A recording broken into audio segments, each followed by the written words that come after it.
Labadiena. Sveiki. Šiandien esame svečiuose Gargždų krašto muziejuje ir kalbiname muziejaus direktorę Sigitą Bučnytę.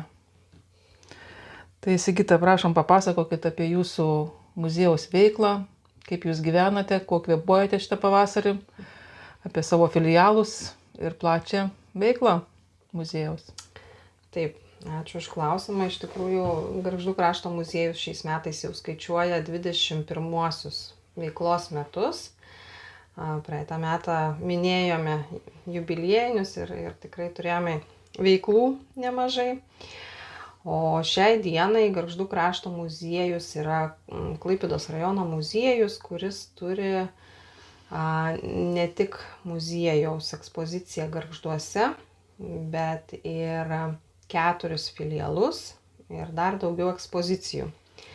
Tai aš gal pavardinsiu, kad tiesiog Gargždų krašto muziejuje mes pristatome miesto istoriją, tarpukario laikotarpį. Taip pat čia keičiamos yra parodos, kas mėnesį keičiasi meninės arba apie istoriją tiesiog.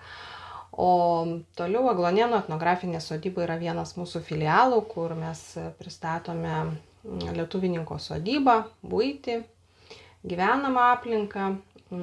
Šalia visai neseniai įrengėme ir pristatėme Jono Genio vėjinio malūno ekspoziciją, tai korpusų sukosi aplink pagal vėjo kryptį, tai toks techninis stebuklas tuo metu. Tuomet turime filialą Ievos Simonaitytės memorialinį muziejų Priekulėje, kur yra rašytojos vasarnamis ir ten yra išlikusi jos aplinka, kai jie atvykdavo vasaroti į Priekulę. Baldai, interjeras. Tuomet turime dar vieną filialą Laisvės kovų ir tremties muziejų, taip pat Priekulėje, kur pristatome būtent tremties ir rezistencijos temas. Ir šiame muziejuje turime dabar planuoti atnaujinti ekspoziciją, bet iš tikrųjų vykdomos edukacijos yra populiarios tarp jaunimo, nes pabėgimo kambarys yra sukurtas ir labai populiarus. Na ir dar vienas filialas yra Jono Gižo etnografinė sodyba, tai yra Drevernoje laivadirbio sodyba. Tai Jonas Gižas buvo vienas garsiausių laivadirbių Pamaryje ir tokių muziejų aplink mūsų žiniomis nėra. Yra apie žvejybą, bet ne apie laivadirbystę.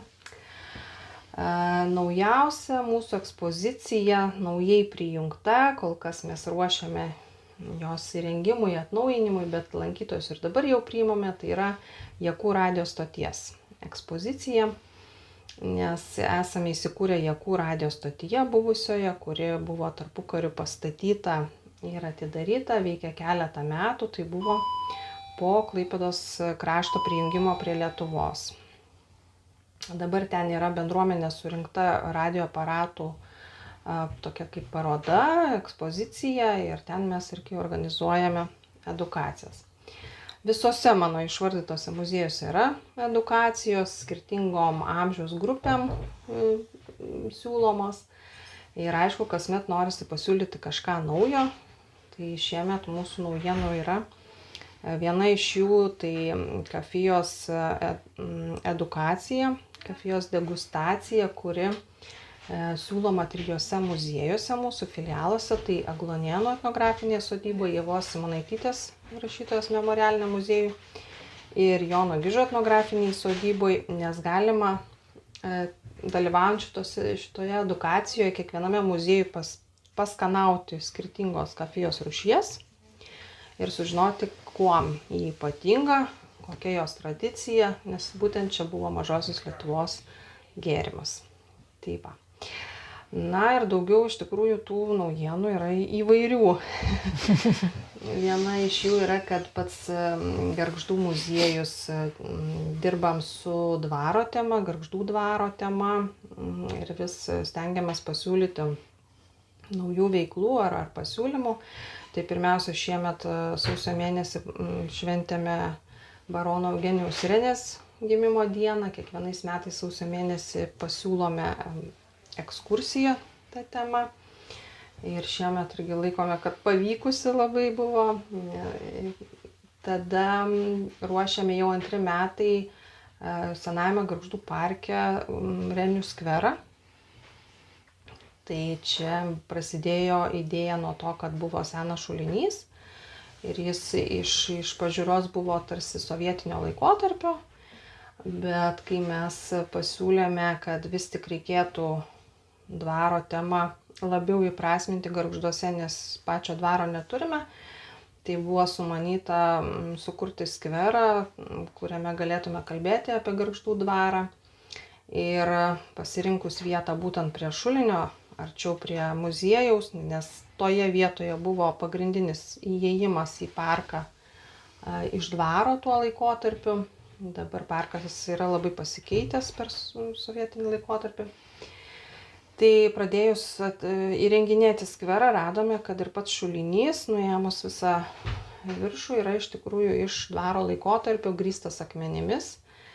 Ir gali būti dvaro laikų. Tai jį paruošėme pristatymui, dabar šiemet turime pabaigti takų sistemą, augalų ir planuojame jau pristatyti Renių skverą būtent Gargždams kaip naują lankomą objektą ir kalbėti čia būtent apie dvarą. Tai va, ką dar?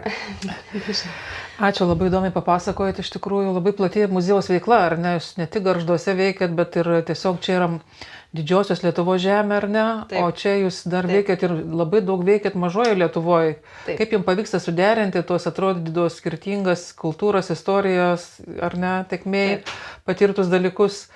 Labai toks skirtingos yra sritis, žiūrint į kultūrą, istoriją, ar ne? Taip, platu iš tikrųjų. Taip, taip susiklosti, kad Gargždų muziejus veikia toj žemaitiškoji daly, nes kadangi rajone 2 etnografiniai regionai susilieja, kaip mes žinom, tai Gargždų muziejus labiau iš tikrųjų dirba su žemaitiškos dalies istorija. Tai mes atliekam tyrimus ir fiksuojam prisiminimus iš Veiviržėnų, Judrėnų, Endrijavo teritorijos. Turim tokių projektų ir pavyzdžiui, Šventos Magdalenos filmas buvo sukurtas su Veiviržėnų parapija. Tai, žodžiu, mūsų įdirbis šitoje temoje yra didesnis ir mes imamės kalbėti būtent apie žemaitiškąją dalį. O mūsų filialai veikiantis Mažosios Lietuvos etnografiniam regione labiau išryškina tos teritorijos istoriją ir kultūrą. Tai turi edukacijas ir apie kalbą, Šišioniškių tarmę, ir apie papročius, ir tiesiog toks tarsi pasiskirstimas yra. Ir mes esame tom stiprus, kad galime daugiau temų pristatyti ir, sakykime, plačiau ar projektuose dalyvauti, ar renginių pasiūlyti. Kartais yra sunkumų spėti visas tas temas ištyrinėti arba jas tinkamai pristatyti, tai tiesiog jau stengiamės kokybiškai. Taip, galite ir tokią sinergiją, turbūt ar ne yra, ir galite ir tos dalies etnografinės čia pristatyti, ir atvirkščiai, žodžiu, tai yra gana patogu, iš tikrųjų jūs galite labai daug tos klaidos padaryti tokios vieni apie kitus, ar ne? Taip, mes iš tikrųjų yra, kad pasikviečiam iš filialų, kartais, kai mums reikia papildyti ar renginius, ar kažkokias edukacijas, filialai pristato savo temas. Mes labai dažnai iš tikrųjų praktikuojam, kad jeigu viename iš muziejų turime renginį, kad kiti muziejai taip pat pristatytų savo edukacijas ar pravestų, kad tiesiog būtų platesnis pažinimas lankytojui. Tai čia taip, mes taip. Užsiminėt apie lankytojus, koks srautas lankytojų pas jūs į muziejų, į filialus, ir ar jūs jaučiate augimą lankytojų ir ką darote, kad juos dar labiau pritraukti arčiau savęs, kaip sakant, kad jie dažniau lankytųsi ekspozicijose jūsų muziejuose, taip pačiai Priekoliai, Aglonėnuose, Gargžduose? Taip, lankytojų skaičius kinta kasmet. Iš tikrųjų esam po COVID buvo labai didelis šuolis augimas, nes žmonės iš tikrųjų buvo pasiilgę keliauti ir pažinti. Šiuo metu lyginant 3 metų skaičius, tai esame Praeitais metais buvo aplankyta daugiau negu 15 000 lankytojų turėjome. Tai padidėjimas lyginant su 2024-aisiais, bet šiek tiek sumažėjimas su 2023-aisiais. Na, tai skaičiai šiek tiek varijuoja, ten, sakykime, kelių tūkstančių skirtumų. Aišku, tai yra bendras skaičius su filialais, nes kiekvienas atskirai ten sviruoja nuo 5 000 iki 1500 pagal muziejų skirtumas. Ir iš tikrųjų lemia, kiek mes lankytojų turim, vienas dalykas tai vieta, kiek galime priimti, nes jeigu didelės grupės, sakykime, autobusai, mes kartais tenka grupę dalinti į 2 dalis ir galvoti, kaip užimti vieną ir kitą grupę, nes netelpa muziejai, nes visi mūsų muziejai pagrinde nėra dideli pastatai, didelės salės. Bet taip pat mes labai aktyviai dirbam su edukacijom, mes turim kultūros paso nemažai pasiūlymų, važiuojame patys į mokyklas vesti edukacijų, siūlome šitą galimybę. Turime, kaip minėjau, besikeičiančias parodas, kad pritraukti lankytoją ir jam parodyti daugiau temų. Dalyvaujame labai aktyviai, galėčiau sakyti, parodose. Pavyzdžiui, Klaipėdoje vyksta Būrelių mugė ir mes kaip kasmet ten dalyvaujame, bet ir šiaip neatsisakėme miesto šventėse, Kretingos esam dalyvavę, Šilutės pristatom muziejų miesto šventėje ir turime savo tradicinius renginius. Tradicinius renginius, kuriuose mes taip pat stengiamės pasiūlyti vis skirtingų veiklų įvairiom amžiaus grupėm, kad visa šeima galėtų dalyvauti ir būtų užimti ir patirtų gerų emocijų. Tai mūsų pagrindiniai renginiai yra muziejų naktis gegužės mėnesį. Šiemet jos vyks Aglonėnų etnografinėje sodyboje ir kitą dieną Jakuose, Jakų radijos stoties ekspozicijoje. Tai 2 dienas švęsim muziejų naktį, gegužės 22 ir 23. Tuomet mes turime birželio 14, kurią rengiame, prisidedame Gargžduose, Vilties pusryčiai vyksta 6 ryto Gargždų parke su Tremtinių sąjungos atstovais. Ir tuomet popietę jau ruošiame žygį ir koncertą Laisvės kovų ir tremties muziejui Priekulėje. Tuomet turime Liepos 5 laivadirbio Jono Gižo gimimo dieną, tai jau švenčiame ją Drevernoje. Liepos pabaigoje mes geriame kafėje pas Evę, turime ten renginį. Na ir rudenį mes siūlome visą savaitę Švento Martyno renginiams, temai skirtus renginius, edukacijas. Tai toks tiek su edukacijom, su švietimu, tiek ir lankytojui iš miesto užsukt pas mus. Įspūdinga veikla, iš tikrųjų, ištisai sukasi kaip ratas tokios veiklos muziejinės, ar ne? Man labai patiko jūsų interneto svetainė, labai yra spalvinga, labai yra tokia informatyvi. Ar ten jaučiate tą srautą lankytojų? Ten irgi gali daug informacijos, ko gero, rasti apie visus renginius, ar ne, jūsų anonsus rasti ir tiesiog sekti jūs reikėtų, ar ne, svetainę. Ten galima daug ką sužinoti. Taip, mes aktyviai veikiam socialinėje erdvėje, tai yra daugiausia, aišku, pas mus kažkaip Facebooko paskyra yra aktyviausia, nes turbūt greičiausiai galima įdėti ir darome savaitės apžvalgą, ką nuveikėme per savaitę. Kiekvienas filialas turi savo Facebook paskyrą ir irgi taip pat smagu, kai žmonės seka juos, bet mes stengiamės ir persidalinti vieni kitų informaciją. Tai taip, o svetainė, taip, mes keliam naujienas, keliam renginius. Kartais, aišku, reikalinga atnaujinti tą informaciją, bet jaučiam, kad turim vieną rubriką, kur aš pastebėjau irgi tokį žmonių susidomėjimą. Tai mes metų pradžioje pasitvirtiname planą, kuriame nusimatome, apie ką rašysime visus metus. Tai yra žymių žmonių kilusių iš Klaipėdos rajono gimimo metinės, pavyzdžiui, yra, arba, sakykime, miestelio kažkurio paminėjimas pirmas, tokia jubiliejinė sukaktis. Didžiausias dėmesys yra tam, aišku, yra kai kurios temos, kur tiesiog mes norime dar iškomunikuoti, tai mes pasižymime ir tuomet pradedame tą dieną, sakykime, įkelti įrašą. Tai šie įrašai pamažu susilaukia vis daugiau susidomėjimo, nes žmonėms svarbu ne tik, kas vyksta aplink, ar ten, kur sudalyvauti renginiai, bet ir pažinti savo vietos istoriją. Ir tas labai juntama yra, kai mes paskelbėme kokią išvyką arba ekskursiją, edukacinę ekskursiją, kur mes tiesiog atvirai kviečiam užsiregistruoti. Tai tuomet mes iš tikrųjų sulaukiam labai daug norinčių, kartais net netelpa į autobusą, visi norintys registruojame, tai va čia labai džiugu, kad žmonėm rūpi ir įdomu. Labai smagu. Sakykite, viskas atrodo pas jūs taip gražiai, sklandžiai, o kolektyvo daug turite darbuotojų? Pavyzdžiui, kokia yra komanda, nes veiklų labai daug, įdomu, kas visą tai daro. Taip. Kolektyvo turime dabar 22 žmonės ir iš tikrųjų dalis jų yra ūkinis pagalbinis personalas.